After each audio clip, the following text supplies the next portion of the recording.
हो की नाही? हं? एक 5 मिनिटं अनम्यूट व्हा. तुम्हालाही तेवढं थोडंसं रिलॅक्स. एक 5 मिनिटं फक्त. हं?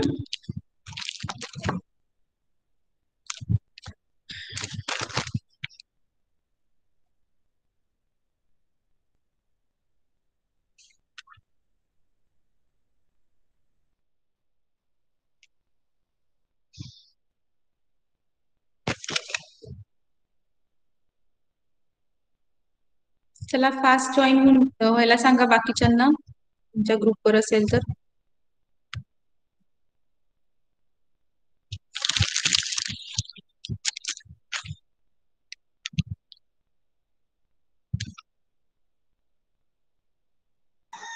मिस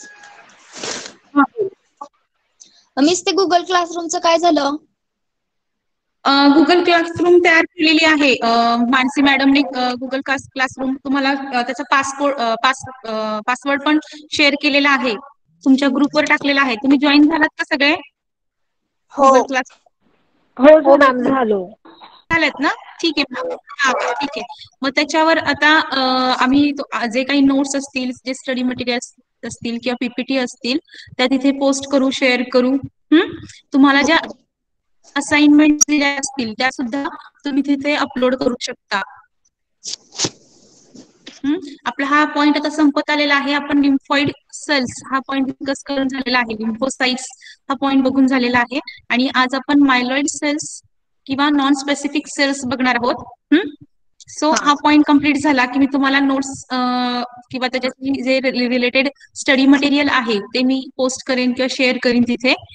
आणि त्याच्यानंतर तुम्हाला सांगितलं असेल कदाचित मॅडमने की या मंथ एंडला किंवा तुमच्या पॅरेंट मिटिंग मध्ये सुद्धा प्राचार्य बोलले होते, प्रिन्सिपल साहेब बोलले होते की तुमची या मंथ एंडला युनिट टेस्ट होऊ शकते. येतं लक्षात? त्याच्या आधी आपण एक एमसीक्यू टाईप ऑनलाईन क्विज किंवा ऑनलाईन टेस्ट घेऊयात.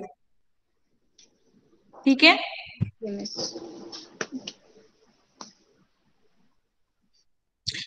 किंवा मग आजच वाटल्यास मी नोट्स शेअर करेन आणि जेवढा पार्ट झालाय त्याच्यावर मी तुम्हाला असाइनमेंट पण देईन तिथे. ठीक आहे? आज किंवा उद्या 1-2 दिवसात मी असाइनमेंट पण देईन. म्हणजे रिटर्न असाइनमेंट, शॉर्ट नोट्स किंवा लॉंग आन्सर टाईप थोडेसे क्वेश्चन, डायग्राम्स, फिगर्सशी रिलेटेड. आणि टॉपिक पूर्ण झाला की मग आपण ऑनलाईन एमसीक्यू टेस्ट घेऊयात. म्हणजे तुमचं स्टडी चालू राहील.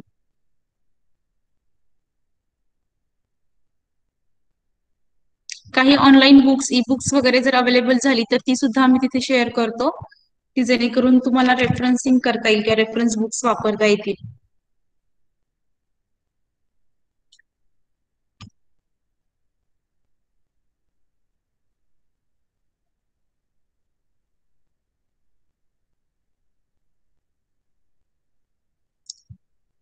रेकॉर्डेड लेक्चर्स वेबसाईटवर यायला अजून थोडा वेळ लागेल. पण आत्ताची सपोज तुम्हाला जर ह्या लेक्चरमध्ये रेंज नसेल किंवा मधला पार्ट समजा नीट कळला, ऐकू येत नसेल किंवा काही नेटवर्क इश्यू असेल तर तुम्ही सांगितलं तरी चालेल. आम्ही आत्ताची जी रेकॉर्ड आपली लेक्चर्स होत आहेत ती लेक्चर्स आपल्या गुगल क्लासरूमवर टाकू. आणि जी रेकॉर्डेड लेक्चर्स आहेत ती वेगळी रेकॉर्डेड लेक्चर्स असतील. ती आता थोडासा वेळ लागेल वेबसाईटवर यायला. आता कोणीतरी एक विचारलं की रेकॉर्डेड लेक्चर्स वेबसाईटवर कधी येतील म्हणून. थोडंसं वेबसाईटवर यायला वेळ लागू शकेल. पण जर तुम्हाला असं काही नेटवर्क इश्यू असेल किंवा एखाद्या वेळी रेंज नसेल, ऐकू आलं नाही नीट, ब्रेक होत असेल आवाज वगैरे, अशा वेळी आम्ही आत्ताची जी आपली लेक्चर्स आहेत ती रेकॉर्ड होत आहेत, तुम्हाला माहिती आहे, ती लेक्चर्स आम्ही क्लासरूमवर आपण अपलोड करू शकतो. तसं काही असेल तर, प्रॉब्लेम असेल तर शेअर करा, आपण तसं करता येईल. आणि जी रेकॉर्डेड लेक्चर्स आहेत ती थोडीशी इथली रेकॉर्डेड लेक्चर्स नाहीये, ती वेगळ्या रेकॉर्डिंग रूम मध्ये रेकॉर्ड केली जात आहेत तुमच्यासाठी. आणि त्यामुळे त्याला थोडासा वेबसाईटवर यायला लगेच अख्खा टॉपिक येणार नाही, थोडासा वेळ लागेल. आठवड्यातून 2च लेक्चर्स ती रेकॉर्ड होत आहेत. जशी जशी रेकॉर्ड होतील, एडिट केली जातील आणि मग वेबसाईटवर टाकली जातील. तुम्हाला त्यावेळी सांगितलं जाईल, इन्फॉर्म केलं जाईल.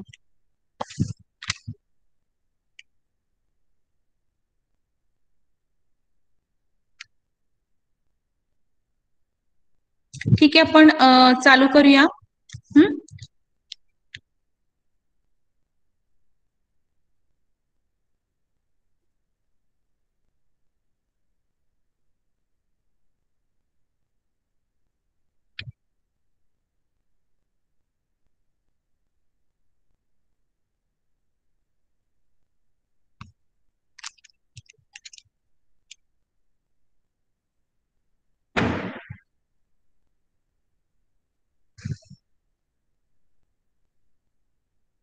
हो.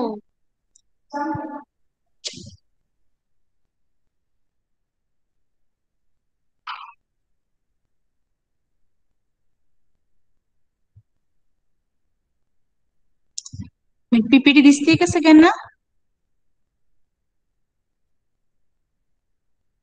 नाही. हा ठीक आहे, आता ठीक आहे, दिसली सगळ्यांना? So last time we have seen this video of dendritic cell. So up to that point we have studied the different types of lymphocytes as well as dendritic cells. Dendritic cells, they have arisen from lymphoid as well as myeloid progenitor cell. Okay, now today we will start for the next point or the next type of the cell, that is myeloid cells. Myeloid cells means what? These cells have derived or have arisen from myeloid progenitor cell in hematopoietic process which occurs in bone marrow. येते लक्षात? Bone marrow मध्ये जी हिमॅटोपोएसिस process होते त्या process मध्ये आपण बघितलं की जी starting cell आहे किंवा mother cell we can say that is hematopoietic stem cell. It is differentiated into two types of the progenitor cells, that is lymphoid progenitor cell and myeloid progenitor cell. So lymphoid progenitor cells, it gives rise to different types of the lymphocytes as well as dendritic cell, and myeloid progenitor cells, it gives rise to platelets, erythrocytes, mean red blood cells, and some granulocytes, monocytes, and also dendritic cells. So among these cells, the granulocytes, monocytes, macrophages, dendritic cells, they have role in defense system, and these are the WBCs. These are the WBCs and they have role in defense system, and so these cells are known as myeloid immune cells. समजतंय का? हिमॅटोपोएसिसचा जो pathway आपण बघितला किंवा differentiation pathway बघितला, where hematopoietic stem cell which is starting cell or mother cell which give rise to two types of the progenitor cells. Progenitor cells, that is first myeloid progenitor cell and lymphoid progenitor cell. Lymphoid progenitor cells, they further differentiated into different types of the lymphocytes like B lymphocyte, T lymphocytes, NK cells, and another type, that is dendritic cell. Dendritic cell, it is also derived from lymphoid progenitor cell.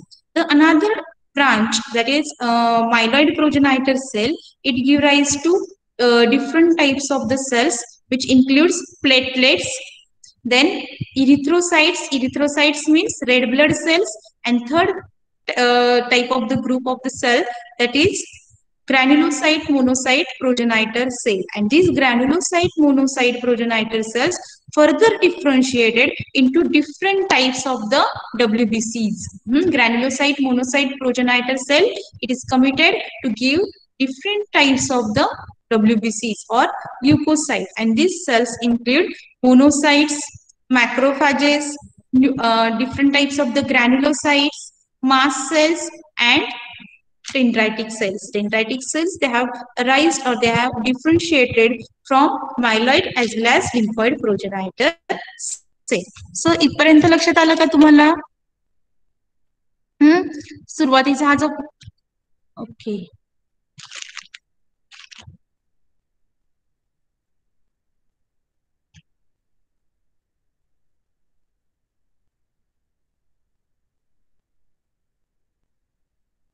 So इथपर्यंत लक्षात आलं?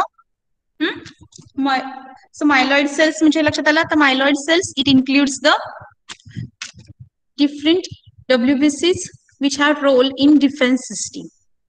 And these cells are known as myeloid immune cells because they have raised from myeloid progenitor cells. Myeloid cells, they have major role in non-specific innate immunity against invading microorganisms or invading pathogens.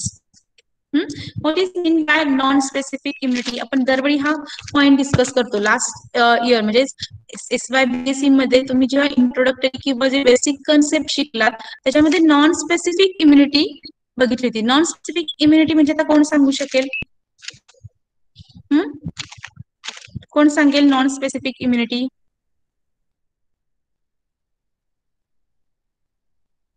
Non-specific immunity comprises all defense elements.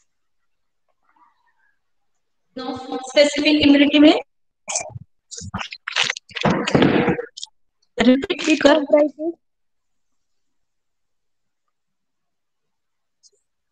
सांग. it comprises all defense elements. All defence elements. एक minute, first of all तुझं नाव सांग. प्रज्ञा शिंदे. कोण बोलतोय? Okay, Pradnya, it does not includes all types of the defense elements. त्याच्याऐवजी आपण काय म्हणू शकतो की नॉन स्पेसिफिक मीन्स की जे स्पेसिफिक मायक्रो ऑर्गॅनिझम्स किंवा स्पेसिफिक पॅथोजनच्या अगेन्स्ट मेकॅनिझम वर्क होत नाहीत. म्हणजेच काय तर जनरल मेकॅनिझम. नॉन स्पेसिफिक म्हणजे काय की जे नॉन स्पेसिफिक मीन्स स्पेसिफिक नाहीत ते नॉन स्पेसिफिक. म्हणजेच काय general immune mechanisms. It includes general immune mechanism. मग जनरल इम्युन मेकॅनिझम्स म्हणजे काय तर फॅगोसायटोसिस. For example फॅगोसायटोसिस. फॅगोसायटोसिस किंवा फॅगोसायटिक सेल जे असतात त्यांचा मेन फंक्शन आज आपण बघणार आहोत. तुम्ही लास्ट इयरला सुद्धा फॅगोसायटोसिस ही कन्सेप्ट शिकलेला आहात. सो फॅगोसायटोसिस मीन्स व्हॉट की ज्या फॅगोसायटिक सेल्स आहेत त्या काय करतील की त्यांना जिथे जिथे फॉरेन सेल्स फॉरेन अँटीजेन्स एन्काउंटर करतील किंवा जिथे जिथे फॉरेन सेल्स किंवा फॉरेन अँटीजेन्स त्यांना दिसतील त्या अँटीजेन्सला त्या फॉरेन सेल्सला एंगल्फ करायचं काम करतील. त्यांच्यासाठी काय महत्वाचं आहे की ती सेल तो अँटीजेन त्यांच्यासाठी तो जो मॉलिक्युल आहे तो त्यांच्यासाठी काय आहे फॉरेन आहे. समजतंय? तो त्यांच्यासाठी काय असणार आहे फॉरेन असणार आहे. नॉन सेल्फ असणार आहे. नॉन सेल्फ म्हणजे काय तो आपल्या बॉडी मधला बॉडीचा पार्ट असणार नाहीये की आपली बॉडी सेल नाहीये की आपली बॉडी सेल्स वरचे अँटीजेन्स असणार नाहीत. दिस pathogens or these antigens are foreign to us or these are non-self. इथे लक्षात एवढं त्यांच्यासाठी पुरेसं असतं. नॉन सेल्फ असेल फॉरेन असेल की तिथे त्याचं फॅगोसायटोसिस करतील आणि त्याचं तो पॅथोजेन किंवा तो अँटीजेन तिथून डिस्ट्रॉय करतील किल करतील. इथे लक्षात म्हणजे हा काय झाला जनरल मेकॅनिझम झाला की जो सगळ्या पॅथोजेनच्या अगेन्स्ट दाखवला जाईल. बॅक्टेरिया असू देत व्हायरसेस असू देत पॅरासाइट्स असतील काही बाकीचे मॉलिक्युल्स असतील नॉन लिव्हिंग थिंग्स त्याच्या अगेन्स्ट हा फॅगोसायटोसिस मेकॅनिझम ऑपरेट होईल. समजतंय? Same for inflammation. इन्फ्लमेशन सुद्धा जेव्हा इंड्यूस केलं जाईल तेव्हा तो स्पेसिफिक पॅथोजेनच्या अगेन्स्ट इंड्यूस केलं जातं असं नाही तर इन जनरल जे फॉरेन पॅथोजेन्स म्हणजे फॉरेन सेल्स असतील किंवा जे नॉन सेल्फ अँटीजेन्स आहेत त्यांच्याच अगेन्स्ट हे इन्फ्लेमेशन इंड्यूस केलं जातं किंवा तिथे ते दाखवलं इन्फ्लेमेशन सुरू होईल. समजतंय का? म्हणजे हे काय झालंय जनरल मेकॅनिझम झाले. ह्याच्या उलट म्हणजे नॉन स्पेसिफिक मेकॅनिझम झाले.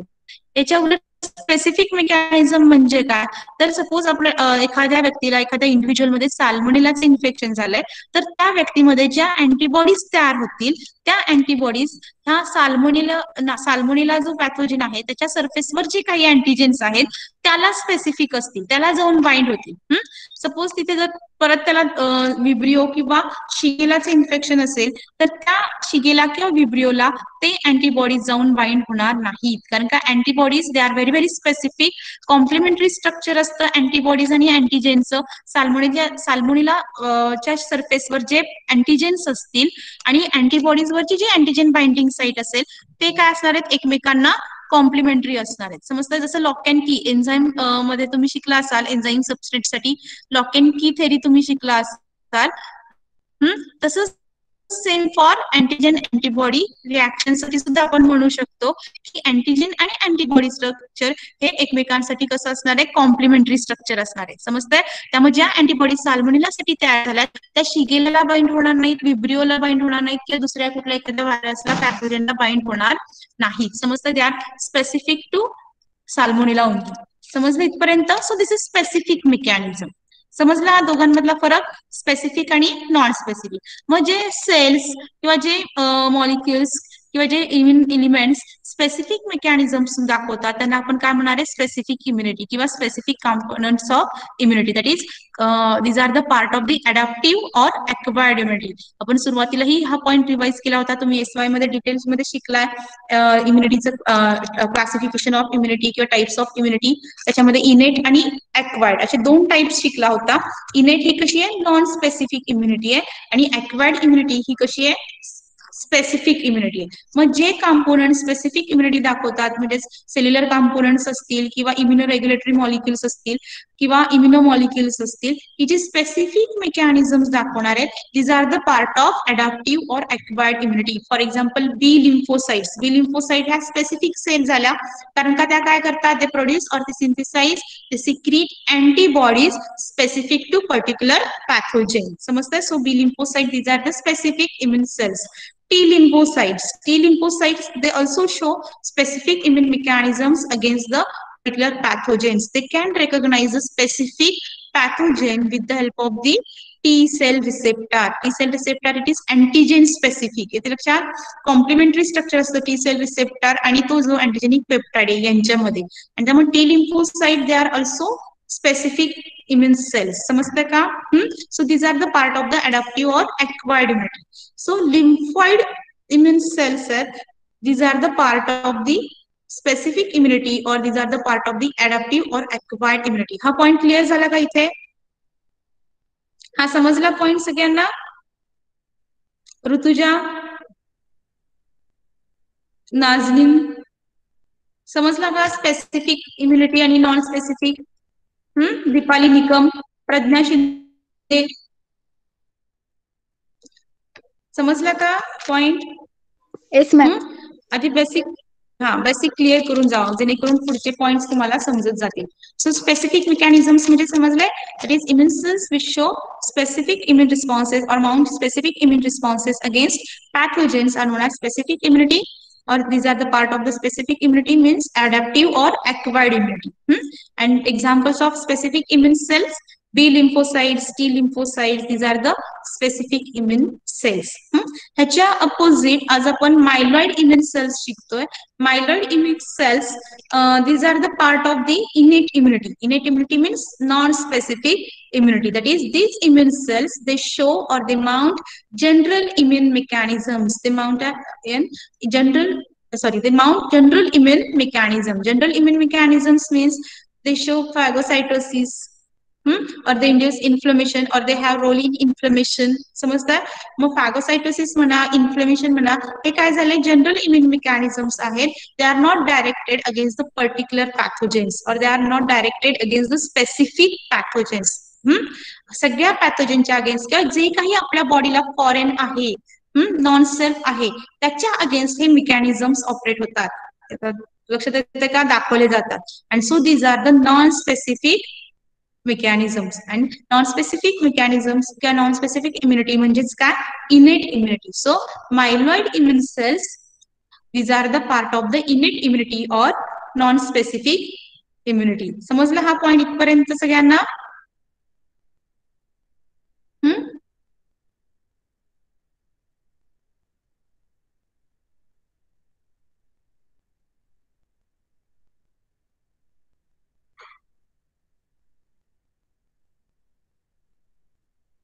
समजलं का?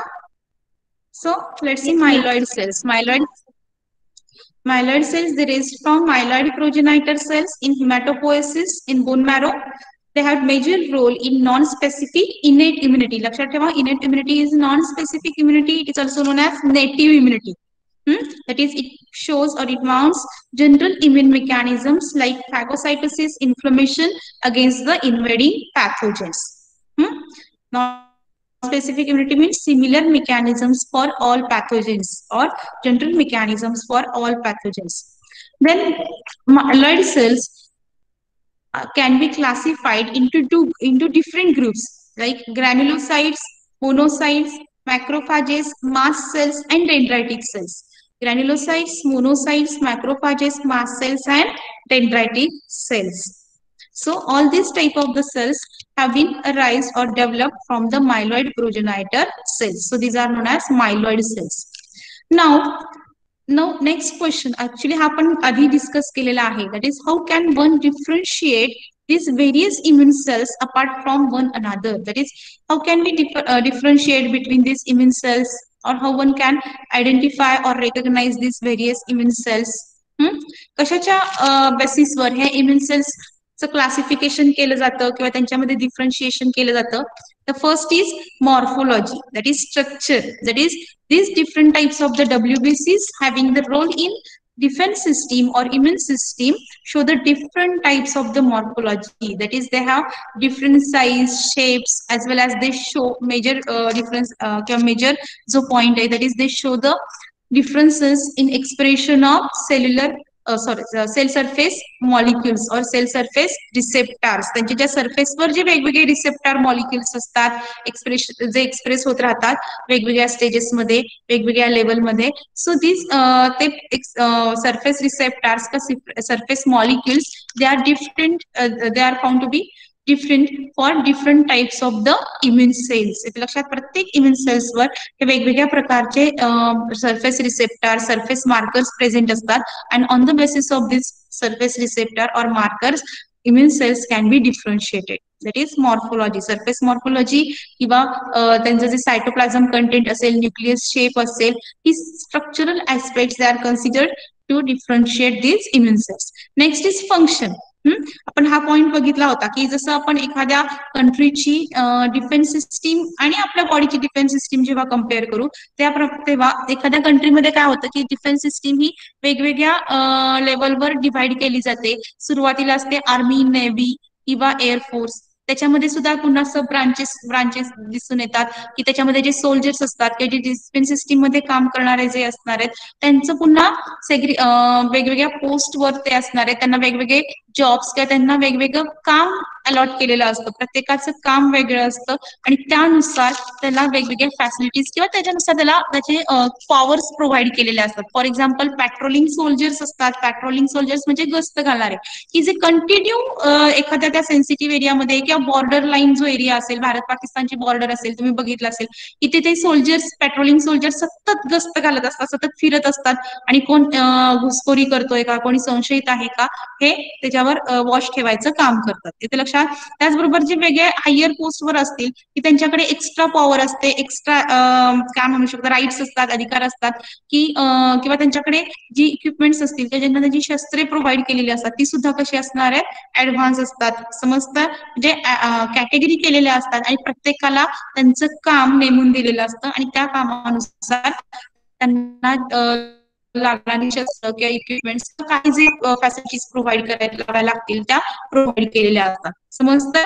हे झालं आपल्या कोणत्याही देशाच्या डिफेन्स सिस्टीम बद्दल. आपल्या बॉडीमध्ये डिफेन्स सिस्टीम आहे त्याच्यामध्ये सुद्धा वेगवेगळ्या सोल्जर सेल्स आहेत. काय सोल्जर सेल्स आहेत, जसं आपण बघितलं की लिम्फोसाइट्स आहेत, मायलॉइड सेल्स आहेत. मायलॉइड सेल्स मध्ये आता टाइप्स बघितले, मॅक्रोफॅज, मोनोसाइट्स, न्यूट्रोफाइल्स, मास्ट सेल्स, डेंड्रायटिक सेल्स. ह्या ज्या वेगवेगळ्या टाईपच्या इम्युन सेल्स आहेत त्या त्यांचं फंक्शन किंवा त्यांचा रोल प्रत्येकाचा हा वेगळा असणार आहे आणि हा रोल किंवा फंक्शन कुणावर डिपेंड असणार आहे तर त्यांच्याकडे असलेली जे मेकॅनिझम्स किंवा त्यांचे फॉर एक्झाम्पल मॉर्फॉलॉजिकल कॅरेक्टर्स असतील त्याच्यावरून हे फंक्शन्स त्यांचे डिसाईड झालेले असणार आहेत. For example macrophage it is phagocytic in nature, it shows phagocytosis. इथे लक्षात. किंवा बी लिम्फोसाइट कडे कसली ॲबिलिटी आहे to produce the antibodies against particular pathogens. म्हणजे प्रत्येकाच्या ॲबिलिटीज किंवा प्रत्येकाचे फंक्शन्स हे वेगवेगळे आहेत पण मेन एम काय, मेन गोल काय, to remove or to eliminate or to kill the pathogens or to eliminate the foreign cells or foreign invaders from our body. त्यांना बॉडीमधून रिमूव्ह करणं, किल करणं हे मेन फंक्शन किंवा मेन गोल ह्या सगळ्या इम्युन सेलचा आहे. पण ते प्रत्येक इम्युन सेल हे जे मेन महत्वाचं जे मेन रोल आहे किंवा जे मेन एम आहे, गोल आहे ते वेगवेगळ्या प्रकारे करतं. जसं फॅगोसायटिक सेल्स फॅगोसायटोसिस करतील, पॅथोजनला किल करायचं असेल तर ते काय त्यांच्याकडे काय करू शकतात, कोणतं फंक्शन ते दाखवू शकतात तर फॅगोसायटोसिस. समजतं. बी लिम्फोसाइट्स काय करतील, अँटीबॉडीज तयार करतील की जेणेकरून त्या पॅथोजनला अँटीबॉडीज जाऊन बाइंड होतील. सायटोटॉक्सिक टी लिम्फोसाइट्स काय करतील, ते सिक्रेट सम सायटोटॉक्सिन और सायटोटॉक्सिक मॉलिक्युल्स की जेणेकरून ते cytotoxic molecules they will act on this target cell or infected cells and then त्या सेल्स तिथे किल केल्या जातील किंवा तिथून इलिमिनेट केल्या जातील. समजतं का. T helper cells they produce different types of cytokines आणि मग सायटोकाइन्स हे वेगवेगळ्या इम्युन सेल्सला इंड्यूस करतील for the or found mounting immune responses. जसे मॅक्रोफॅजला इंड्यूस करतील फॅगोसाइटिक ऍक्टिव्हिटी एनहान्स होण्यासाठी. समजतंय का? ज्या इम्युन सेल्स आहेत त्याचा मेन एम किंवा गोल काय, to eliminate or to kill the pathogens or to remove the pathogens from our body, but they do this by different ways, that is they have the different functions. समजला हा point? And as I told you, these different immune cells, they have the different surface molecules, and these are cell type specific. That is जसं T lymphocytes वर T cell receptor असतो, T helper cell वर CD4 receptor असणार आहे, cytotoxic T cells वर CD8 receptor असतो, बी lymphocytes वर बी sale receptor असणार आहेत, NK सेल्स वर NK सेल रिसेप्टर असणार आहेत. हे आपण लिम्फोसाइटच्या बाबतीत बघितलं. तसंच ह्या ज्या काही मायलॉइड सेल्स आहेत, नॉन स्पेसिफिक इम्युन सेल्स आहेत, त्यांच्याही सरफेसवर हे स्पेसिफिक रिसेप्टर मॉलिक्युल्स असतात, with the help of which we can identify them or we can differentiate them. आलं लक्षात इथपर्यंत? So this immune cells can be differentiated on the basis of morphology, function and surface molecules that are cell type specific. Now let's see the first type of the myeloid cell, that is granulocytes. Granulo means granules and cytes means cells. So these are the cells containing abundant granules in their cytoplasm. The cells containing abundant granules in their cytoplasm are known as granulocytes. These granulocytes, they have irregularly shaped nuclei with 2 or 5 lobes. That is, they have irregularly shaped nuclei or lobed nucleus. The another character of the of these granulocytes. Granulocytes, these are the cells having the abundant granules in their cytoplasm, and they also have the lobed nucleus. That is, nucleus with 2 or 5 lobes. Now, these granulocytes are further classified into 3 different types of the cells, that is neutrophiles, basophiles and eosinophiles. And this classification is based on the basis of morphology and cytoplasm containing characteristics. So आता first morphology means what, that is त्यांचं जे size shape असेल किंवा nucleus, that is nucleus lobe आहे, मग lobe असतील तर किती लोब्स आहेत, मल्टी लोब, बाय लोब, न्यूक्लियसचा शेप कसा आहे.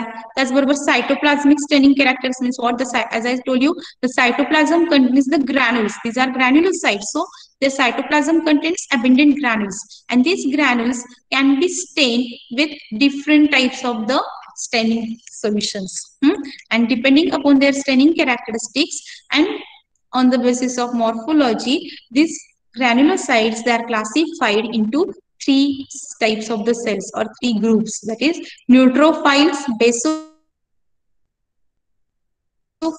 and cytoplasmic staining characteristics can be studied under light microscope. तुम्हाला टीवायला मला वाटते प्रॅक्टिकल सुद्धा असेल, ब्लड सेल्सचं स्टेनिंग करून हा ज्या न्यूट्रोफाइल्स आहेत, म्हणजे WBCs आहेत त्या आयडेंटिफाय करणं, लिम्फोसाइट्स आयडेंटिफाय करणं, ह्या ज्या ग्रॅन्युलोसाइट्स आहेत त्यातल्या हे स्पेसिफिक टाइप्स आहेत, न्यूट्रोफाइल, बेसोफाइल, इओसिनोफाइल्स, त्या सुद्धा लाईट मायक्रोस्कोप खाली स्टेनिंग केल्यानंतर, ब्लड स्मिअर बनवल्यानंतर त्याचं स्टेनिंग केलं जातं, आणि they can be this different types of the granulocytes, they can be observe under the light microscope. आपल्याला ज्या डायग्राम्स मध्ये जसं दाखवलंय की लोब न्यूक्लियस दिसतो न्यूट्रोफाइल्स मध्ये, मल्टी लोब न्यूक्लियस किंवा इओसिनोफाइल्स मध्ये बायलोब न्यूक्लियस आहे, त्याचबरोबर हे अबंडंट ग्रॅन्युल्स आहेत, हे सगळं आपण लाईट मायक्रोस्कोप खाली ऑब्झर्व करू शकतो.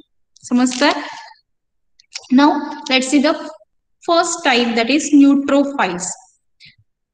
Neutrophils, these are the most abundant leukocytes or WBCs in blood.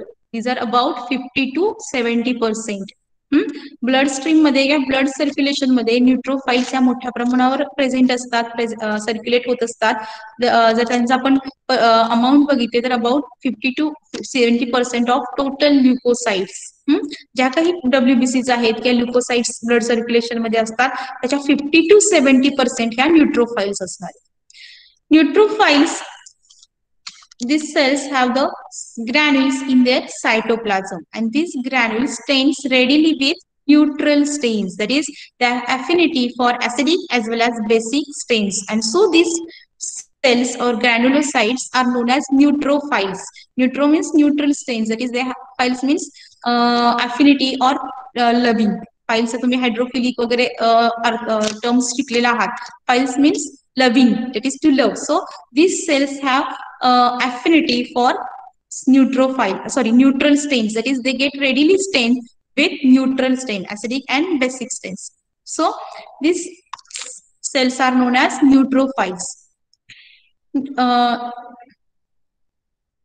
काय म्हणतेस का? एक minute.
So neutrophils, these cells have nucleus with 3 to 5 lobes. So it is known as it is multi-lobe nucleus.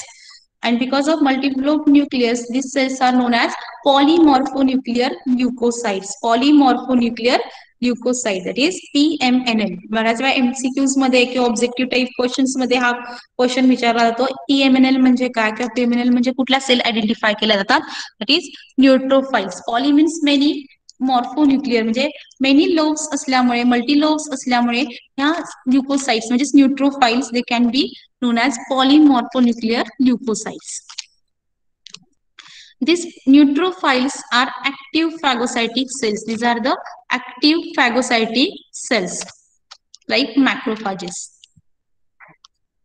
And these are the first to come at the site of inflammation. Inflammation म्हणजे काय? थोडक्यात जेव्हा एखाद्या ठिकाणी पॅथोजेन्स enter होतात किंवा through injury, for example स्किनला inflammation जेव्हा होतं तेव्हा स्किन इन्फ्लेमेशन मध्ये काय होतं की जनरली वुंड्स असतील, कट असतील किंवा काही ॲब्रिवेशन्स असतील, त्या थ्रू त्या कट्स थ्रू जेव्हा पॅथोजेन्स बॉडीमध्ये एंटर होतात तेव्हा तिथे इन्फ्लेमेशन इंड्यूस केलं जातं. इन्फ्लेमेशन इंड्यूस, आपण तुम्हाला इन्फ्लेमेशन झालंय का लास्ट इयरला? इन्फ्लेमेशन झालंय का नाही? कारण का या सेमिस्टरला तर नाहीये, म्हणजे ह्या टीवायला मे बी तुम्हाला SY ला झालं असेल की तिथे जेव्हा पॅथोजेन्स एंटर होतात तेव्हा त्या pathogens release some specific factors which induces the inflammation. Also, because of pathogenic infections, these tissues start म्हणजे pathogens infection झाल्यामुळे तिथले जे टिश्यूज असतात त्या तिथे डॅमेज व्हायला लागतात आणि टिश्यू डॅमेजमुळे सुद्धा काही स्पेसिफिक फॅक्टर्स तिथे रिलीज केले जातात. ह्या सगळ्या फॅक्टर्समुळे तिथे इन्फ्लेमेशन इंड्यूस होतं. इन्फ्लेमेशन इंड्यूस झाल्यानंतर तिथे वेगवेगळ्या स्टेप्स होत राहतात किंवा वेगवेगळ्या रिॲक्शन्स दिसायला लागतात. त्याच्यामधली पहिली आहे की ज्या न्यूट्रोफाइल्स आहेत त्या न्यूट्रोफाइल्स त्या इन्फ्लेमेटरी साईटला अट्रॅक्ट केल्या जातात. इथे लक्षात, त्या न्यूट्रोफाइल्सला तिथं अट्रॅक्ट केलं जातं आणि हे अट्रॅक्ट करायचं काम तर कोण करतं? तर वेगवेगळे सायटोकाइन्स असतात किंवा वेगवेगळे केमिकल फॅक्टर्स असतात which attract the neutrophils to the site of inflammation. जिथे इन्फ्लेमेशन स्टार्ट झालंय तिथे न्यूट्रोफाइल्सला बोलवलं जातं, त्यांना तिथे रिक्रुटमेंट केली जाते. कशासाठी? तर जो पॅथोजन बॉडीमध्ये एंटर झालाय का त्याच्यामुळे तिथे इन्फ्लेमेशन इंड्यूस झालाय तो त्याचं फॅगोसायटोसिस करायला का तिथून तो रिमूव्ह करायला. इथे लक्षात.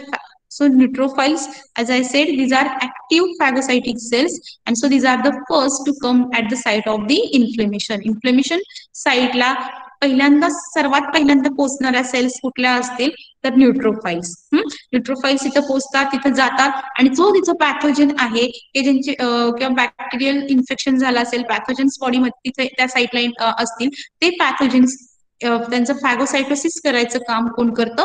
न्यूट्रोफाइल्स. Neutrophils, as we have discussed, all cells are produced or all cells are synthesized in bone marrow by the process of hematopoiesis. So neutrophils, obviously they are also produced in bone marrow, and then they are released in bloodstream for 7 to 10 hours.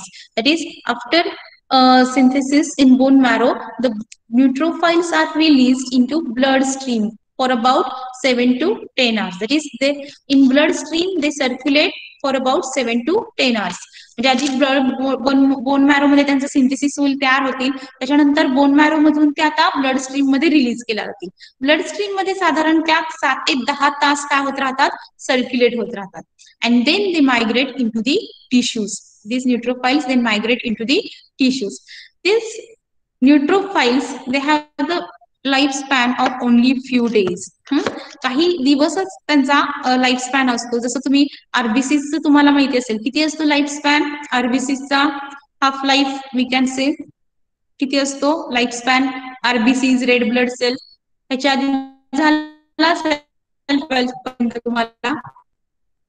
It is about 120 days. 120 दिवस आरबीसीचा life span असतो. तसंच प्रत्येक सेलचा हा life span ठरलेला आहे. Neutrophils they have very short life span. They persist for only few days. So after migration into the tissues, if they encounter any type of the pathogens or the foreign cells or foreign antigens or bacterial cells, they start to show their phagocytic activity. म्हणजेच काय, मग अशी नंतर तुम्हाला एक video दाखवला जाईल, जेव्हा त्या ब्लड मधून टिश्यू मध्ये मायग्रेट होतील आणि तिथं जर त्यांना कुठला एखादा पॅथोजन्स दिसला किंवा पॅथोजनच्या कॉन्टॅक्ट मध्ये आल्या की त्या पॅथोजनचं फॅगोसायटोसिस करायचं काम ह्या न्यूट्रोफाइल्स करणार आहेत. Also, in response to many types of the infections, bone marrow releases more than usual number of neutrophils. In response to many types of infection means what? जर एखादं इन्फेक्शन झालं, बॅक्टेरियल इन्फेक्शन झालं असेल किंवा काही पॅथोजन्स आपल्या बॉडीमध्ये enter झाले असतील, तर अशा वेळी त्या इन्फेक्शनला रिस्पॉन्स म्हणून आता न्यूट्रोफाइलचा नंबर वाढवणं गरजेचं असतं. इथे लक्षात, म्हणजे साधारण आपल्या ब्लड स्ट्रीम मध्ये 50 to 70% न्यूट्रोफाइल्स असतील, पण हे इन जनरल किंवा नॉर्मल कंडिशन मध्ये. पण जर एखादं इन्फेक्शन झालं तर अशा वेळी आपल्याला न्यूट्रोफाइलचा नंबर वाढवणं गरजेचं असतं. फॉर एक्झाम्पल, समजा बॉर्डरवर काही तणाव निर्माण झाला, मग भारत पाकिस्तान बॉर्डर असेल किंवा चीन भारताची बॉर्डर असेल, तिथं जर काही तणाव किंवा तिथं काही जर युद्धजन्य परिस्थिती निर्माण झाली, तर ऑब्व्हियसली तिथला सोल्जरची संख्या वाढवण्याचं काम ते तिथं सैन्य जमा केलं जातं. ते लक्षात, तिथं सोल्जरचा नंबर वाढवला जाईल जिथं अशी कंडिशन डेव्हलप झालेली आहे. तसंच आपल्या बॉडीमध्ये जर इन्फेक्शन झालं असेल तर आपल्या ह्या सोल्जर सेलचा नंबर वाढवणं गरजेचं असतं. आणि हे सोल्जर सेल्स किंवा ह्या इम्युन सेल्स कुठे तयार होतात? तर बोन मॅरो मध्ये. समजतं? And so in response to many types of infection, bone marrow releases more than usual number of neutrophils. न्यूट्रोफाइलचा नंबर वाढवला जातो, त्यासाठी बोन मॅरो त्यांचं सिंथेसिस वाढवेल आणि मोठ्या प्रमाणावर त्या ब्लड स्ट्रीम मध्ये रिलीज केल्या जातील. So increased number of neutrophil, this condition is known as leukocytosis. It is increased number of neutrophil is known as leukocytosis, and it is the medical indication of infection. Most of the times जेव्हा एखादं infection होतं त्यावेळी blood check केलं जातं आणि blood check करताना त्याच्यामध्ये जे वेगवेगळ्या सेल्स आहेत, तुम्ही बघितलं असेल एखाद्याचा ब्लड रिपोर्ट की त्याच्यामध्ये ह्या ज्या वेगवेगळ्या सेल्स आहेत त्याचा काउंट बघितला जातो. म्हणजे हिमोग्लोबिन वगैरे जसं चेक केलं जातं तसंच आरबीसीचा नंबर बघितला जाईल, प्लेटलेट्सचा नंबर बघितला जाईल आणि त्याचबरोबर WBCs, ल्युकोसाइट्स, त्याच्यामधल्या ह्या ज्या वेगवेगळ्या टाइप्स आहेत, जसं ग्रॅन्युलोसाइट्स मध्ये त्याच्यामध्ये न्यूट्रोफाइल असेल, मॅक्रोफाजेस असतील, ह्या सगळ्या सेलचा नंबर काउंट केला जातो, नंबर दिला जातो. याचे लक्षात. आणि ह्या नंबरवरून काय प्रेडिक्ट करता येतं? डायग्नोसिस मध्ये त्याचा कुठे मदत होते? तर जर न्यूट्रोफाइलचा नंबर वाढला असेल तर तिथं कुठेतरी त्याचं डायग्नोसिस केलं जाईल की तिथे बॅक्टेरिया किंवा पॅथोजन इन्फेक्शन झालेलं आहे आणि त्या इन्फेक्शन्समुळेच हा न्यूट्रोफाइलचा नंबर वाढलेला आहे, WBCचा नंबर वाढलेला आहे. न्यूट्रोफाइल म्हणजे काय? It is a type of WBCs. म्हणजे WBCचा नंबर का वाढलाय?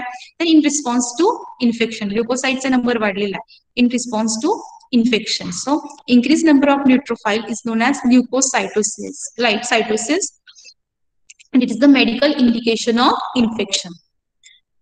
The phagocytosis by actually the phagocytosis by neutrophil is similar to that of the macrophages. Last time, that is in SYBSC, you have studied the phagocytosis mechanism by macrophages. So neutrophils, as I told you, these are the active phagocytic cells, and so the phagocytosis by neutrophil is similar to that of the macrophages. That is, phagocytic mechanism is same for neutrophils as well as for macrophages. That is, with the help of the pseudopodia, both cells can engulf or can capture the pathogens. But except there is one exception, or there is some differences. That is, the lytic enzymes.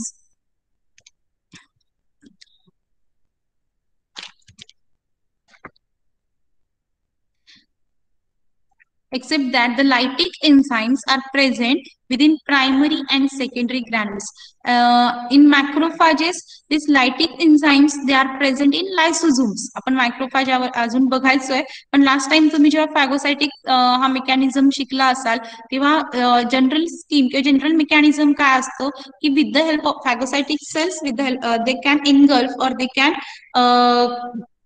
ingest the pathogens with the help of the pseudopodia. Pseudopodia म्हणजे long membranes extensions असतात की ज्याच्या मदतीने त्या phagocytic cells they can engulf the pathogen. That is, pathogen is invested in phagocytic cells, within the phagocytic cells. So जेव्हा पॅथोजेन किंवा जी foreign sale किंवा जो अँटीजेन त्या फॅगोसायटिक सेल्स मध्ये आतमध्ये घेतला जाईल तेव्हा फॅगोझूम तयार होतो. त्या जी सुडोपोडियाज असतात त्या एंगल्फ केल्यामुळे तिचे एक व्हॅक्युल तयार होते, त्याला फॅगोझूम म्हणलं जातं. It is pathogen is enclosed within phagosome. Then this phagosome, it fuses with lysosome. Lysosome म्हणून एक व्हॅक्युल असते, एक पार्ट ऑर्गॅनिक असते किंवा सेल्युलर पार्ट असतो फॅगोसायटिक सेल्स मध्ये की ज्याच्यामध्ये वेगवेगळी लायटिक एन्झाइम्स प्रेझेंट असतात. येतं लक्षात. So lysosome it fuses with phagosomes की जेणेकरून आता लायसोझोम मधली lytic enzymes they come in contact with pathogens and now this lytic enzymes they start to kill or start to degrade these pathogens. समजतंय, जेणेकरून तो पॅथोजन किल होईल, lies होईल तिथे. सो ही झालं मॅक्रोफाजेसच्या बाबतीत. In case of neutrophils, these lytic enzymes they are present within two types of the granules, that is primary granules and secondary granules.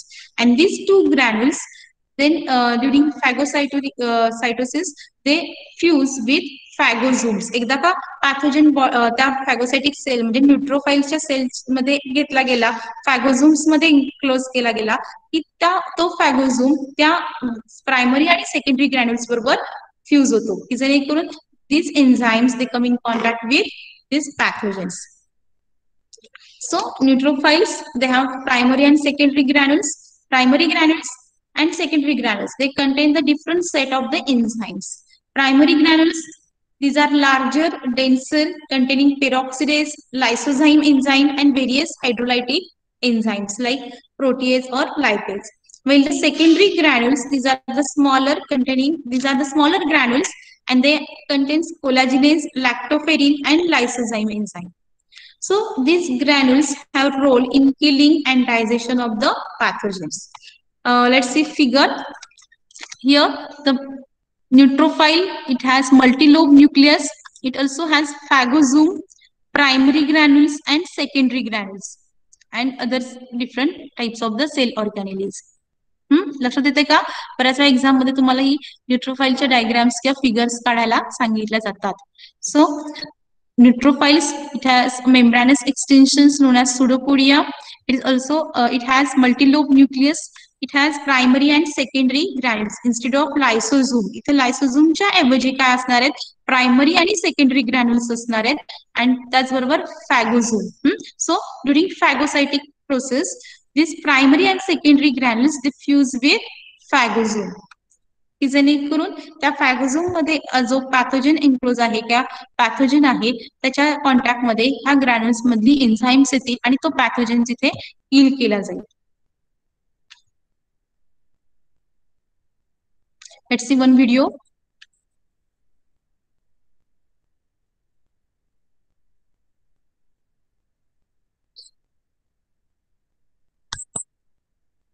It has multi-lobe nucleus. It enters into blood vessels. Neutrophils, they have ability to migrate from blood to tissues and tissue to blood. So within blood vessels, if they encounter any type of the pathogens, they start to phagocytose them.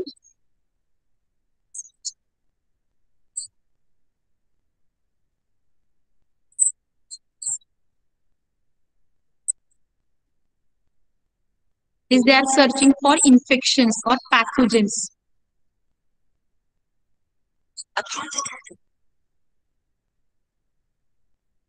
Now these are the chemical factors which attract these neutrophils toward the site of inflammation or toward the site of infection. And so these neutrophils now they migrate from blood vessel to tissues. That is, they got the chemical signals. They are attracted by chemical factors towards the site of infection or inflammation. See.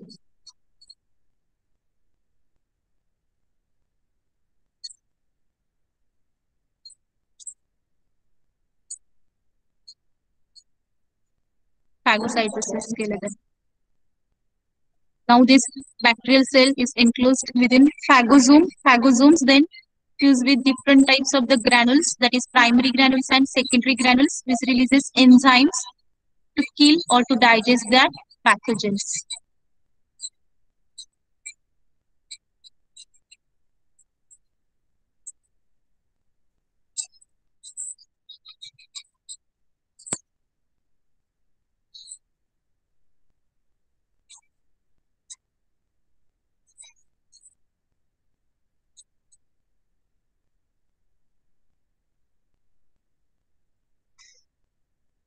So समजला न्यूट्रोफाइल्स. न्यूट्रोफाइल point समजला का सगळ्यांना?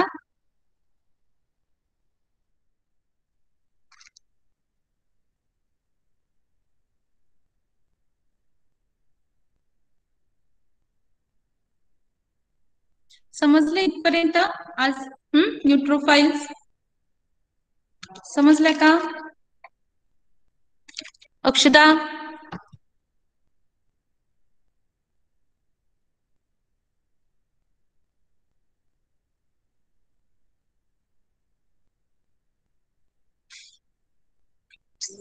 हो miss.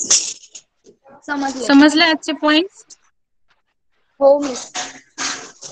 ठीक आहे, चालेल. 1-2 दिवसात मी क्लासरूमवर आपल्या ज्या नोट्स असतील त्याचे स्टडी मटेरियल आहे, पीपीटीज असतील, व्हिडिओज असतील, त्या शेअर करतील. तुम्ही अभ्यास चालू ठेवायचा आहे. अचानक कधीही तुमची सरप्राईज टेस्ट होईल, युनिट टेस्ट होईल या मंथमध्ये सप्टेंबर एंड पर्यंत. So be ready for test. Thank you. Okay miss.